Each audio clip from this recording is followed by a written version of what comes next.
Welcome to the Nehemiah Business Life Cycle podcast. I'm Patrice Tsague, your host. I'm here with a good friend of mine. Actually, that you don't know this, but I met Bill in Guatemala the year before I was moving. You were the first, kind of Portland leader, other than Eric Bain, that I met. We were actually in Guatemala with Luis Palau. Yes, That's when we first connected. And did I know at that time that I was moving to Portland? I'm trying to think. Did I tell you then? I think you did, because Okay, I remember saying, were you leaving Washington, D.C.? Is that right? I was in Washington, D.C. Yeah. And I grew up in Massachusetts, and I'm like, man, you're in the big city. Why would you leave to come to Portland? Which, That's right. If you lived on the East Coast, Portland seems like, kind of a small town, compared to back there. And man, it was a random thing, but we really hit it off. And I thought, this guy's awesome. He's coming to Portland. It's been great. Wow. I got a phone call. Can you guys hear me? Oh boy. A phone call came into this track. Hold on. Let me turn my thing off here. All right. So can you guys hear me? Let me see here. Mm-hmm.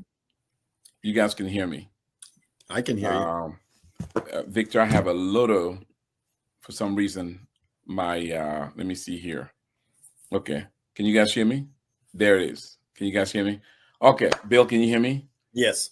Okay, yep. There it is. I apologize for that. So, but let me talk about Bill. So Bill and I first met in Guatemala, and Bill is the founder. And Bill, are you still the CEO? I know you went through a transition. Are you still the CEO?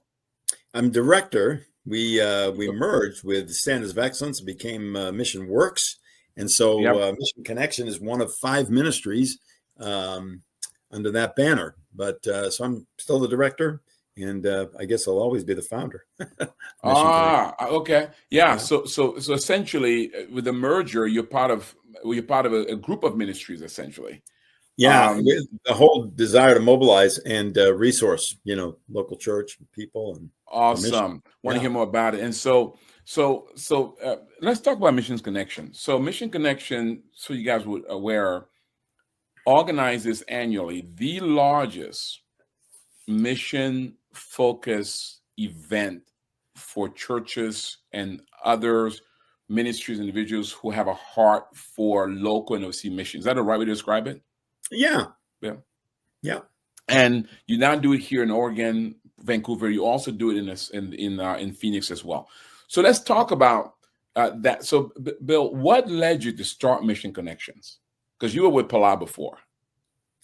Well, I describe it as, let's say you're walking down the road with 3 of your friends, and there's an accident that happens. 2 cars smash into each other. And it just happens that your other 2 friends were looking in the other direction, but you saw the whole thing. And so now you got to stick around, and the police come and they say, we need you to come to the, the police headquarters, give a testimony. And it's like, I was just on vacation. I wasn't planning to do all this. And so it's kind of like that. It's like, I was minding my own business, Patrice. I wasn't looking for more work to do. I had worked for Luis Palau. I was the director of Promise Keepers when it expanded, the men's ministry up to Portland. And then my time with them was coming to a close. My church had asked me to be the missions pastor. And so I took a day to pray. Do I want to continue with Promise Keepers? Do I want to go on as missions pastor at my church? And the Lord gave me a vision. It was a crazy vision. It was just a vision of bunch of guys going up the side of Mount Hood, and one guy broke away and was on the downhill side, passing out knapsacks to people and saying, here, you go to the unreached people of India, you go to the unreached people of Cameroon or wherever, And I realized, that's me.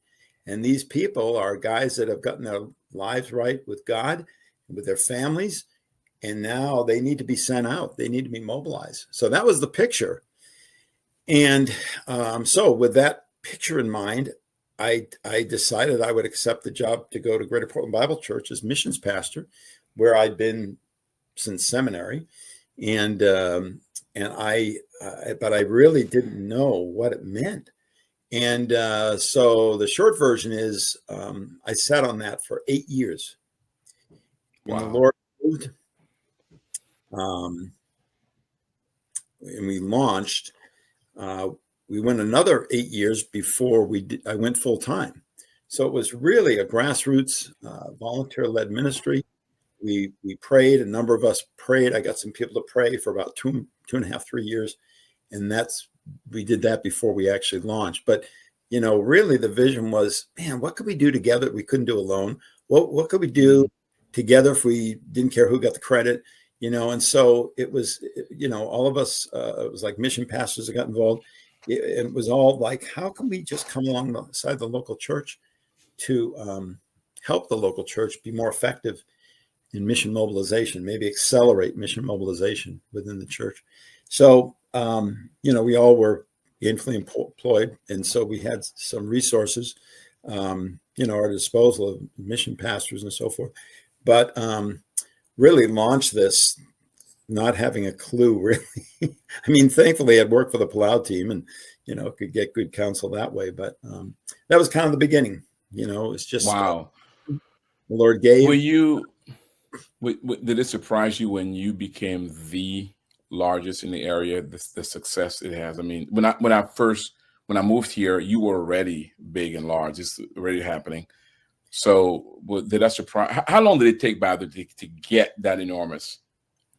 I think because it was somewhat new, I don't know if I would say it's a novelty, but times have changed. Churches are not looking at or thinking about missions as much as back 20 some years ago. But I guess it's like if you and your wife start having kids and you're not really counting, but all of a sudden somebody says, you got a bigger family than anybody else in the area. I mean, you're just busy. You just kind of like, you look up, oh, really? Okay. So what? It's like, you got stuff to do. It's like, so I don't really think about it. I will say every year I walk into that exhibit hall and I see all those agencies. I mean, that to me is like the, that's the moment. And then I have people passing me, like kind of nodding and saying, strangers saying hi. I'm like, what are they saying hi to me for? I feel like I'm just a spectator, like I'm just an observer. And then once in a while, I stop and go, oh my goodness, like this all started with this crazy vision. and then to be down here in Arizona and have that happen. It's smaller, but still to have, have people come to me and say, thank you so much for doing this. And I'm like, but I just was walking along, minding my own business. I still feel that way. I still feel like I have no idea what I'm doing. It's the Lord. And so, yeah, it is. I don't know. I guess if you're used to, flying in a jet, or something, then getting in a jet isn't a big deal. But someone that's never flown before might say, oh my goodness, like, wow, what do you think about flying in this jet? I mean, you just get used to the stuff you got to do and the work that it takes. And, it takes a lot of work. We got, pretty big volunteer team and it takes a lot to put it on. But again, the Lord has provided the key people to make it happen. And with gifts, different and much better than mine. It's just, I try to keep in my lane and make sure I'm doing everything I can to help them be successful. So. Wow. But the reality though, Bill, there are many people who for years plow into particular ministries or whatever, and they never see that kind of harvest.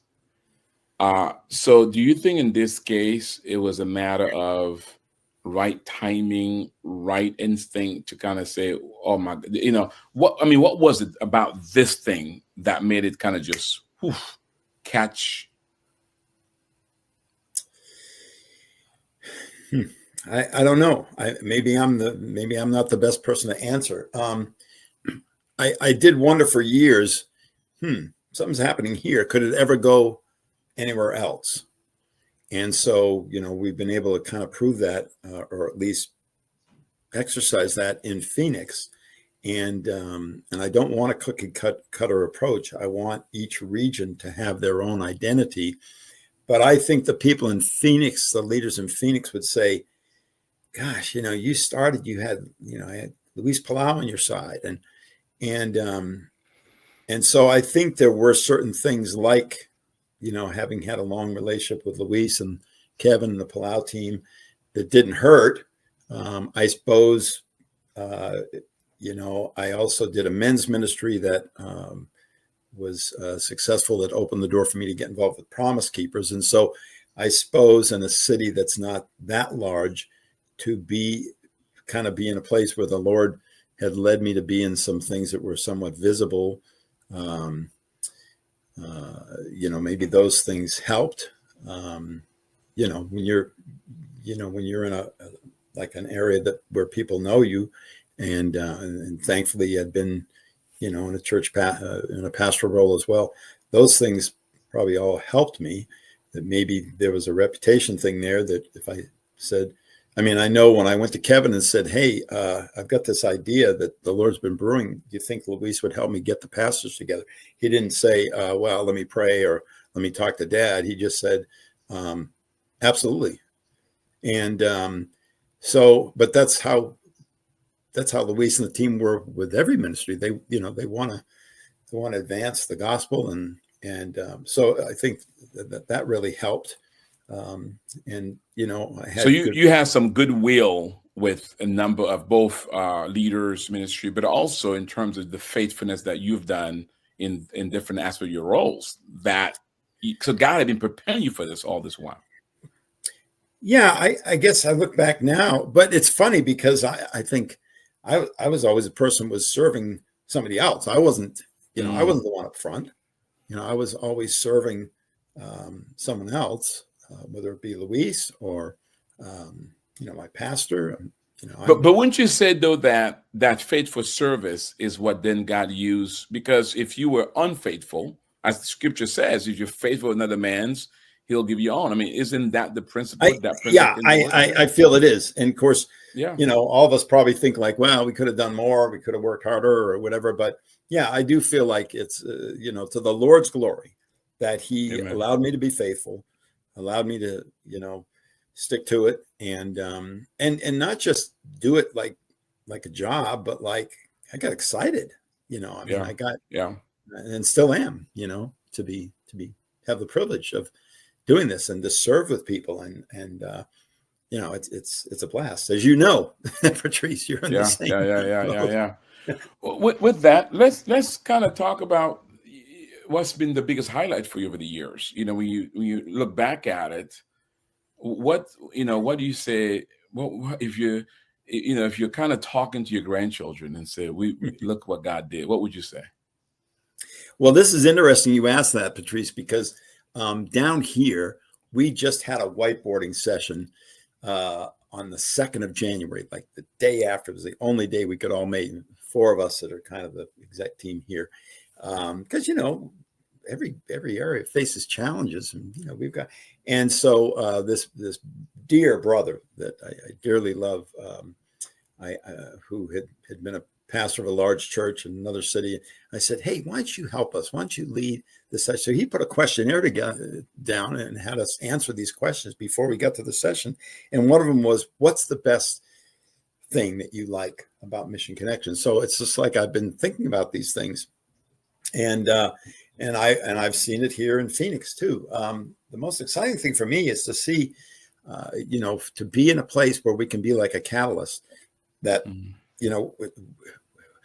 we're not the ones making the widgets. We're just making, maybe making a workspace, organize a workspace in such a way that the widgets can be made better and faster, whatever. So I love going to these, conferences and seeing people talking, people that would never have met each other if we didn't have a Mission Connection. I think that happened in Phoenix here a couple months ago in November. I was in the exhibit hall and I just saw 2 people talking at an exhibit booth. And to me, it was very clear. It was like the Lord said, those 2 people would not be talking if this event wasn't taking place. So, and I went, wow, that seem to come out of nowhere. And then to see that ministry happening. And I think that we don't even know. We really are the last to know of what comes of things that take place, conversations, people sitting on workshops, people listening to a plenary speaker. And every once in a while I'll get a glimpse. This morning I had a call from a guy who actually, when we met, he was a missions pastor up in Corvallis. Well, he would bring his kids every year. And he called me, he said, "Hey, Bill, my son is just coming back, been 2 years in Indonesia." And they went to Indonesia because of Mission Connection. And, and I wouldn't say that we're like the prime thing, but, we're a great, we're one more voice or one more entity that will, push people in a direction towards mission. In this case, the son had gone to Corbin, I think. And, but to hear those kind of stories, like I might say, well, yeah, but we were just one of a number of influences, not to mention that the kid has good parents, who are in ministry. But when they say, no, Mission Connection really was key in getting our son on the field. So I hear those kind of things. I don't hear them that often, but when we do, it's like, wow, like that's amazing. Wow, that's incredible.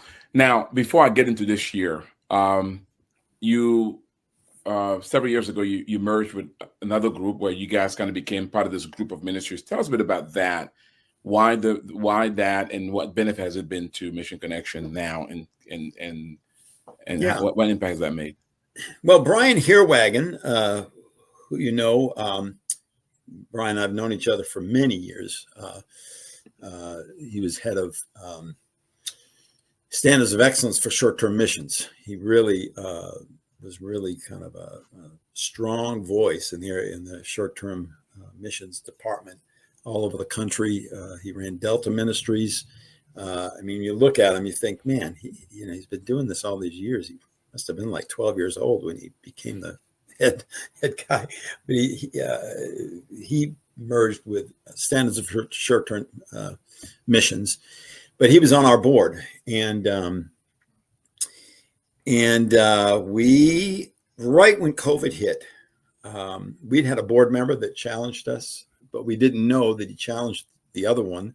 He said, you guys ought to merge into organizations and bring these resources together. So I thought of it and I didn't really see it. And then, so here we are, literally going into COVID. The week we're going into COVID, I'm in Phoenix visiting my daughter, and he says, "Hey, I really want to talk." And we talked, and he said, "Now listen, if you don't like this idea, that's fine.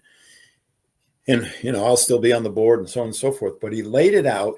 And I think what excited me was the idea of bringing so many more resources to the local church, that it wouldn't just be an event. It would be something that could carry people all year through. So,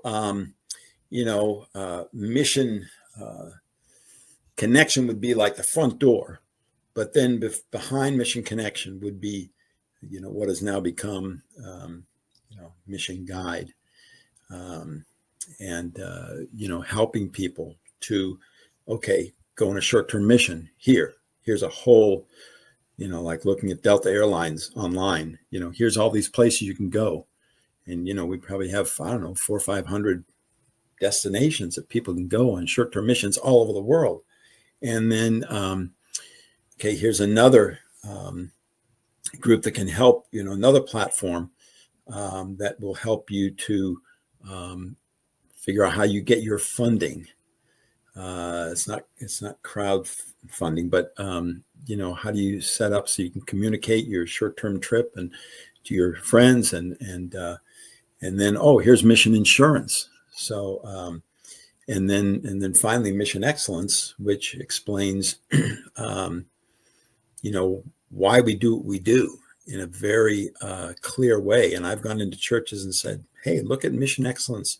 If you have friends that might even think that missions is a bad thing. Just take them through this checklist, 7 standards of excellence. There's no believer who's honest who would disagree with those standards. So it's a whole package. And I think once he shared that with me, I said, well, man, I have so much love and respect for Brian as it is. If he feels strongly about this, and it was a conviction he was sharing, I said, yeah, let's just see what happens. And so we, our 2 boards prayed about it, and we talked to our wives, and everybody seemed positive. And so that was March of 2020. By April 1st of 2021, we had become one organization. And then we are just now acquiring another ministry that came to us, and they also have so much to offer. And it's been a couple of years, but we are just going to be announcing at this MissionConnexion Northwest. Brian's going to do a thing on the Friday night explaining this new ministry that we've acquired that will come under the banner of Mission Works. And I don't know, I'm just so excited. It seems like the Lord keeps giving us opportunities, and getting bigger doesn't mean better. And so we've had to wrestle through things like we're not trying to get big. We're trying to be more effective, and we're trying to bring resources that the churches couldn't find anywhere else. And I think that's why churches have come to MissionConnexion over the years, because it's a little bit like Fred Meyer, right? One-stop shopping. You go in, you can buy a mop, you can buy something for your car, and you go grocery shopping. Hopefully that's what we are. We have so many options that people will say, oh, I needed this, and I found it at MissionConnexion. I mean, that's always been my dream. So. Oh, I love it. Guys, I'm talking to Bill MacLeod, with the director of MissionConnexion and the founder. MissionConnexion is coming up next week here in the Pacific Northwest, specifically more in the Vancouver area. Is it in Vancouver? Let me just make sure I got that just right. And MissionConnexion is the largest mission conference that occurs here in the Northwest. It will actually be in Portland at Sunset Church in Oregon from Friday the 17th through Saturday the 18th. I'm honored to be a speaker for them this year. If you've not yet registered or have not yet got information, you can go to missionconnections.global, and there you'll see a link that will say conferences. You can go to Northwest, and then you can plug in and sign up and be a part for this year. Let's talk about this year. Bill, what's the focus this year, and what can they expect, those who come? Well, our theme this year is come together, go further, go farther. With the idea that the church is important, that's the come together part.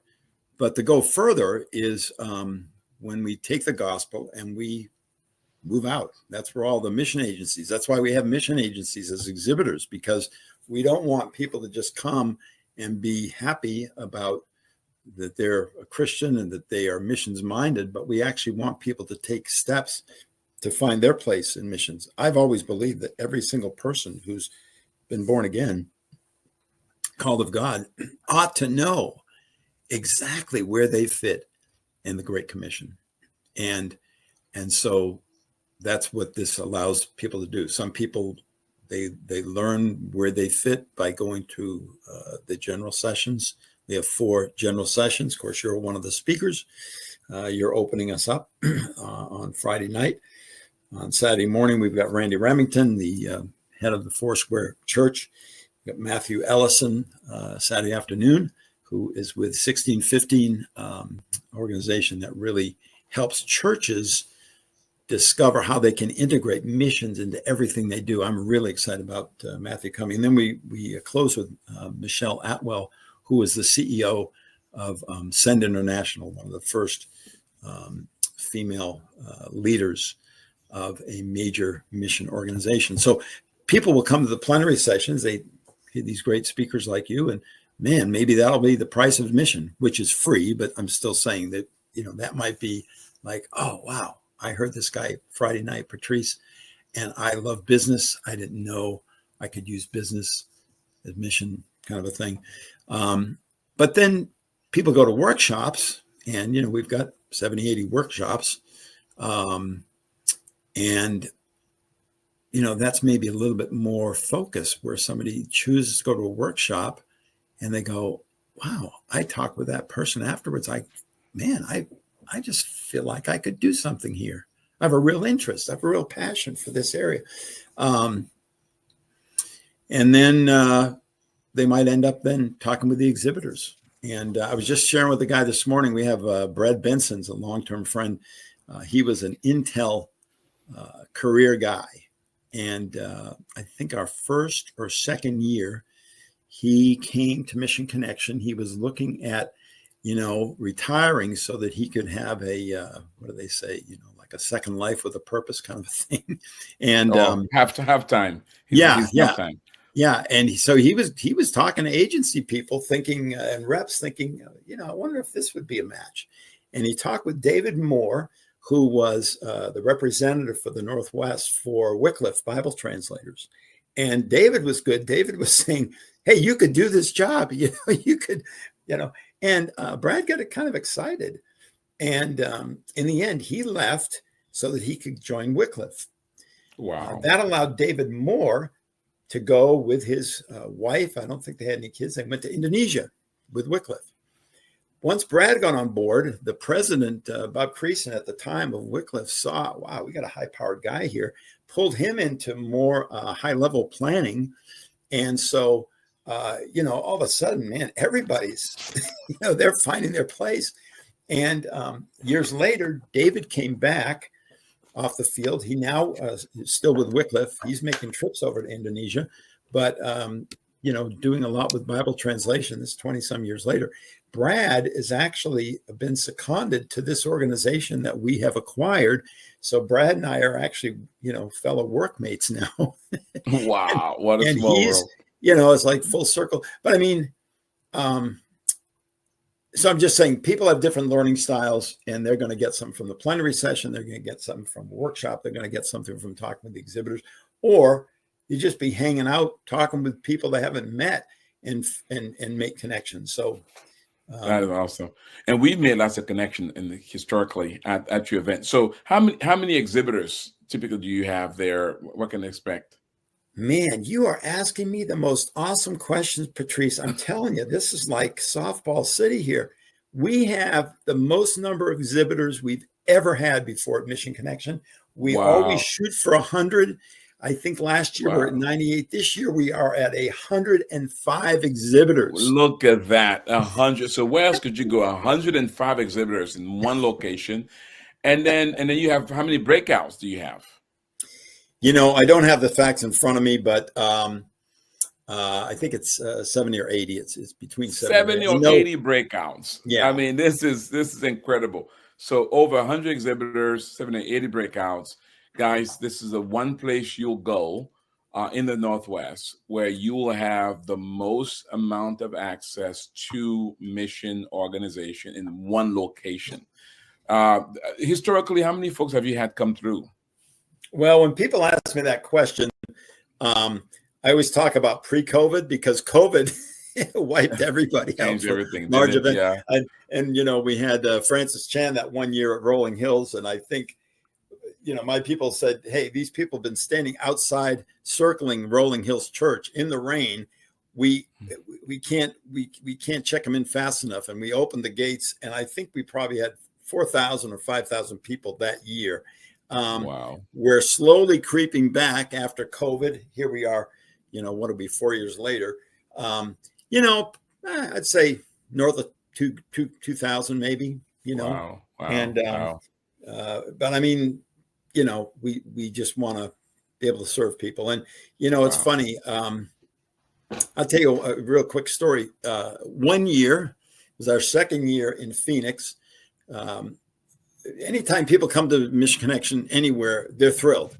But you know how it is, Patrice. As an organizer, you look at certain things and you go, "Oh man, I wish this hadn't happened." Or there are just little setbacks. And having worked with a Palau team, in different parts of the world, I mean, very aware of the stuff that can happen, especially if you're doing an outside event with a Palau team, which fortunately is not us. But Our second year was not real exciting for various reasons, but everybody worked hard. It was still a great event.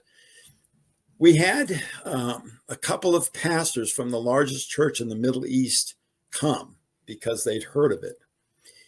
They weren't there for more than one day, and they were hounding us. We've got to do a Mission Connection in Egypt. Wow. And I'm like, and you know what? I tell people, Mission Connection, if you're working on it, it's a little bit like the struggling family that scrimps and saves all year so they can spend 4 days in Disneyland. Wow. You know what I'm saying? It just takes a lot of work. And if people just come, if they just show up at Disneyland, they think, oh man, I would love to work here. Oh, this would be wonderful. Happiest place on earth. And it just isn't like that. You just work. So I thought, they probably don't have any idea. And they were so excited. It's like, you can't. So Brian said, I've got experience working, putting teams together, but I'd like to follow this. I said, go for it, knock yourself out. So he's been investing. He's made a couple trips over there. 3 of us went over there a year ago in August. They are still fired up. They really want to have a Mission Connection Middle East. Wow. And Patrice, I mean, I can just, I've got enough. It's like the way this thing started. I'm not looking for more work, but the possibility of influencing a whole series of evangelical churches in a part of the world where we send our missionaries, like there's all kinds of possibilities. So anyhow, I just think, boy, Lord, this is just interesting. What happens. Wow. Didn't even answer your question. No, that's good. That's good. So over 100 exhibitors, over 80 breakouts, or over 60, think of it this breakouts. way, Patrice. Think of it this way: there's 4 sessions of workshops, right? Yep. So if you have 18 tracks times 4, we've got 18 tracks. That's kind of how it works out. In the past, I've always wanted more. I've always wanted, and people say, no, there's too much to choose from. And I go, no, you can't think of it that way. You've got to think of it that here's a workshop track that somebody could not get anywhere else. That's right. And these are live presentations. I will not allow video presentations. I mean, people come to Mission Connection because they want to feel. It's like you go to Fred Meyer, you don't want a picture of the rake you want to buy. You want to touch. You want to talk with someone. You want to, you want to come away going, boy, I think if I'm talking with that person, I think the Lord maybe could use me over here. So, so there's all kinds of topics. Another thing we've done, Patrice, is kind of I like trying new things. So I am not, we've always done it that way. We'll never change. I feel like we have to be looking all the time. So with this larger team now, I work with tremendous people on this Mission Works team. I mean, we are all one. They said, you know what? We've got these other events that we do throughout the year. Could we bring a couple of them under the Mission Connection Northwest banner and we charge for that? Mission Connection Northwest, as you know, is free, but here's short-term Mission Connection. We charge for these other focused events, $50, $60 or whatever. So we do that. And so that's why our number of workshops has gone down, because we've opened up other avenues. This year, we're going to do Care Connection. That used to be a standalone event, and short-term Mission Connection. Standards of Excellence in Short-Term Missions. Standards of Excellence, or rather, Standards Introductory Workshop is also one. People actually come from around the country to attend Standards Introductory Workshop to know how to do short-term missions better. So those are some things that kind of are cool. Wow, ladies and gentlemen, Bill MacLeod, Mission Connection. Listen, if you've not yet signed up, you want to do that right now. There's a link right there, or you can go to missionconnection.global. And you right there, you just click Northwest and you'll see everything there from Friday, January 17th through the 18th through Saturday the 18th. I'll be kicking off Friday evening. There'll be other speakers. Let me just give you some of the keynotes. You have Randy Remington from the Foursquare Church. You've got Matthew Ellison from is a mission coach with 1615 Outfitters. You've got Michelle Atwell from Send Us. And then you have the MC, Georgine Rice, our very own right here locally. Bill, don't you leave yet, because I do want to say one more thing before you leave. Listen, so if you enjoy this podcast, I'd like for you to share it. Share with your friends, share with your family. Friends, share with friends that which they love and enjoy. You might know missionaries, you know, people or people who have an interest in mission, other organizations that can learn from this event. Share with them. Say, hey, I heard about this missions conference is happening in the Portland area. I would love for you to come and attend. Share with them. You might know people in the Northwest. I never heard about this. Share. You come. Share it. If you also are watching this podcast or listening, you say, you know what? I want to know more about the Nehemiah entrepreneurship community. Listen, I want you to go to NehemiahEcommunity.com. There you learn about our training program, biblical entrepreneurship, and others. You learn about our coaching program, whether it's one-on-one or group. You learn about access to capital, how you can get financing for your business. You'll learn about our community. We have over 4,800 entrepreneurs from around the globe that you can connect with in different languages as you seek to grow your business from a kingdom perspective. By the way, we have a free seminar coming up this upcoming week. If you want to enroll to that, so you can get experience, and we'll be talking this week on why businesses fail. Why do business fail? We invite you to attend that seminar. It's free. It's online on January of this coming Wednesday. You can take advantage of that and learn more. Bill, before you leave, there are people watching from all over the world, and this idea of mission is something that has transformed the world. But it's something that you made a point earlier that is losing its sexy. Could you speak to those who are saying, you know what, mission is old? Speak to the relevance of mission today. Why is mission still a critical part of what we should do as believers? What would you say to them? Well, Patrice, as you know, we don't do what we do because it's fashionable or because we have, great interests or great following. We do what we do because of what the Bible says. Amen. And I remember a couple of years ago, I was meeting with a college president who was transitioning out, and he said, something like, how do you do this? It's kind of an uphill battle. And I said, I don't know. I don't really care what people are thinking out there. I just look at that mandate, Matthew 28, 19, 20, going to all the world, and when we started Mission Connection, the night before we had the banquet with Luis Palau, it was right after 9/11, and we were probably going to have to downsize what we were doing in our own churches, and I was the missions pastor, and I felt this heavy kind of a evil spirit come over me, like, tomorrow you're going to go down in flames because you're having problems with just handling your little measly missions program at your church, and tomorrow you're going to step out with leaders from all over the city, and they're going to see how crazy you are. And I remember thinking, like, what have I done? And I stopped and I went, wait a minute, I didn't have anything to do with where we're at. This has been the Lord. The Lord has been bringing, and I thought, you know what? Bring it. I don't care if I go down in flames. How many missionaries have given their whole lives and never seen one person come to Christ?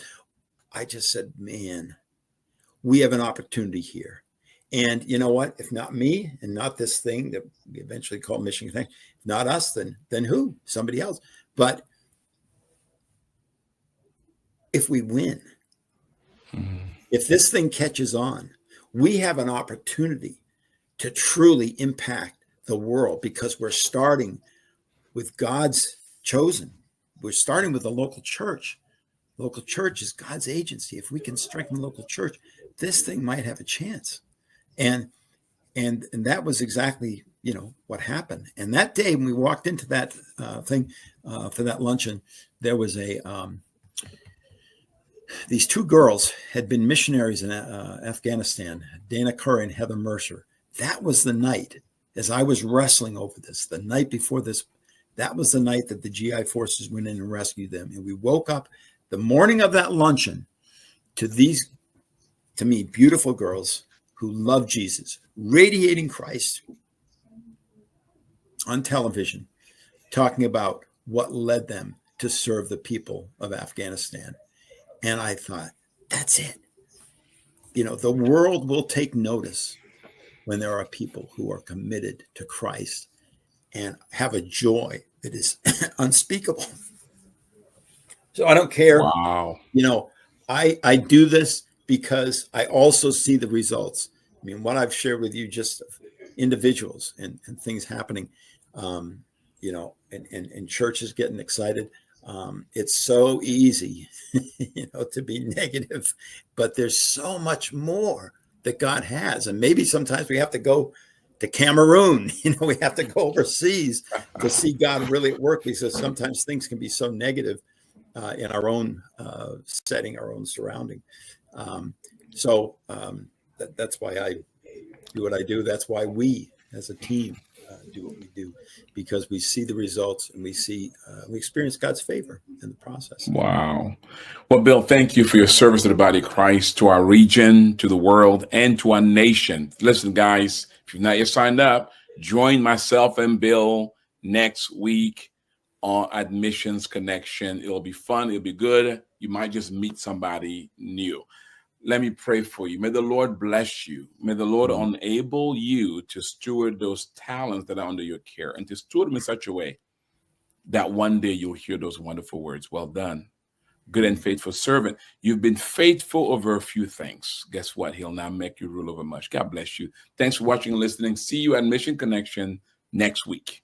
Thank you, Patrice. Thank you so much. God bless you, brother. Thank you. God bless you. Bye-bye. All right, bye-bye.